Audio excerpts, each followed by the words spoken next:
Panoorin natin guys kung paano mag-prepare ng taba ng kambing. Ayan, bali iprito-prito muna para maalis yung lansa. Ayan. Tapos hanguin. Ayan, ilagay sa dahon ng papaya. Tapos yung mga sangkap. Ayan. Para maalis yung amoy. Ayan, lemongrass leaves. Yan yung nilalagay sa ano yan, yung nilalagay sa curry para mabango. Ayan. Tapos i-blanch ulit yan. Ayan, ganyan. I-blanch para maalis yung lansa nung taba. Ayan siya, oh. O, ayan, analis na niya. Mga dahon-dahon. Taba yan ng kambing. O, ayan, sinala na. Ganyan. Pag nagbablans ako ng chicken, ganyan din. May mga sangka-sangkap din. Ayan na yung taba, oh. At tapos, igigisa niya itong curry paste. Ayan, yung may lemongrass at lime leaves. Ayan, lime leaves yun. Saka gata. Ayan, naging curry na siya. Ang sarap, oh.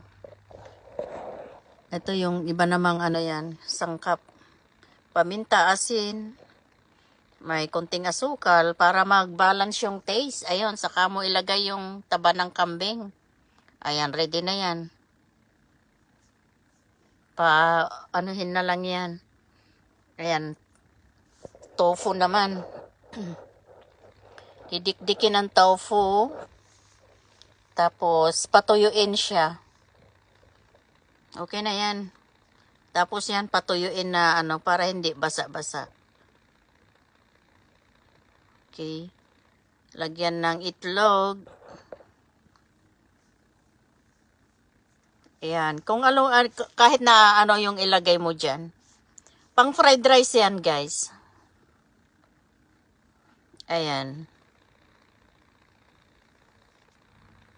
Ganyan lang. Tapos prito mo. Maraming para maalis lahat yung tubig ng tofu. Ayan na siya, oh.